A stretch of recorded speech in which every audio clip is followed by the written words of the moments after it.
স্বর্ণালী যে বিষয়টি জানাচ্ছিলেন যে মোহাম্মদ ইউনূসকে ২৭ মিনিট দরজার বাইরে অপেক্ষা করতে হয়েছে, তারপর তিনি ঢুকতে পেরেছেন এবং তার বাকি পারিষদরা তারপরে ঢোকার অনুমতিটা পেয়েছেন।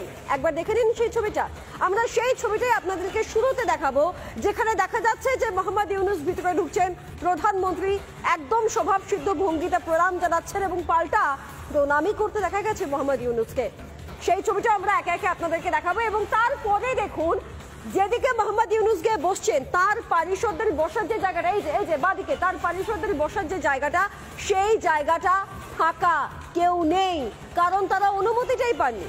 তারা সেখানে ঢোকার অনুমতিটাই পাননি। পরিষ্কারভাবে দেখুন ভারতের যারা পারিষদ তারা ইতিমধ্যেই সেখানে বসে রয়েছেন, অর্থাৎ প্রধানমন্ত্রী নরেন্দ্র মোদীর ঠিক পাশে বসে রয়েছেন।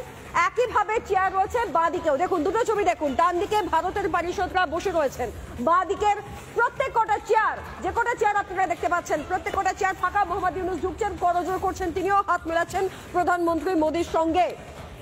এরপরে যখন অনুমতিটি পান মোহাম্মদ ইউনূস অনুরোধ করার পর, সেই অনুরোধ করার পর অনুমতি মেলার পর তারপর গিয়ে তার পারিষদরা ভিতরে বসেন এবং তার পাশাপাশি আমরা আপনাদেরকে দেখাচ্ছি মোহাম্মদ ইউনূস দীর্ঘ অপেক্ষার পর, মাথায় রাখবেন ওদের ওই জুলাই বিপ্লবের নামে আদতে যে সন্ত্রাসটি চলেছে, তারপর প্রধান উপদেষ্টা হিসেবে যে মোহাম্মদ ইউনূস এসে বসেছেন, তারপর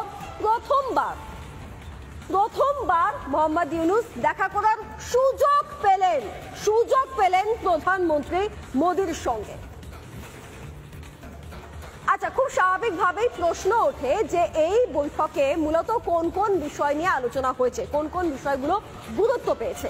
যে এখানে বাংলাদেশের যিনি প্রেস সচিব শফিকুল আলম, তিনি কি বলছেন, হাসিনার প্রত্যাবর্তন নিয়ে কথা হয়েছে, সীমান্তে হত্যা নিয়ে কথা হয়েছে। আরে ভাই, সীমান্তে যত রকমের চোরাচালান, চোরা পথে ঢোকা, অনুপ্রবেশ করা, সেখানে অশান্তি তৈরি করা কারা করে?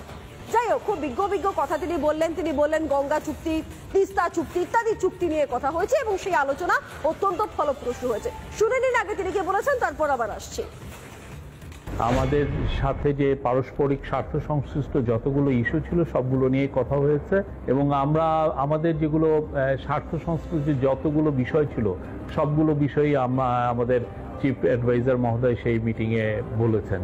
যেমন শেখ হাসিনার প্রত্যর্পণ বিষয়ে কথা হয়েছে, শেখ হাসিনা যে ওইখানে বসে অনেক ধরনের ইনসেন্ডিয়ারি কমেন্ট করছেন সেগুলো বিষয়ে কথা হচ্ছে, বর্ডার কিলিং নিয়ে কথা হয়েছে, আমাদের দুই দেশের মধ্যে যে গাঞ্জেস ওয়াটার ট্রিটিটা আপনি জানেন যে নতুন করে এটার এক্সপায়ার হয়েছে, নতুন করে ট্রিটিটা হওয়ার আবার কথা হচ্ছে, এবং তিস্তা ওয়াটার, এগুলো সবগুলো নিয়েই কথাবার্তা হয়েছে। আমি বলবো যে মিটিংটা খুবই কনস্ট্রাকটিভ, প্রোডাক্টিভ এবং ফ্রুটফুল হয়েছে। নানা ধরনের কন্টেন্ট দেখার জন্য লাইক করুন, শেয়ার করুন আমাদের ফেসবুক পেজ, সাবস্ক্রাইব করুন আমাদের ইউটিউব চ্যানেল।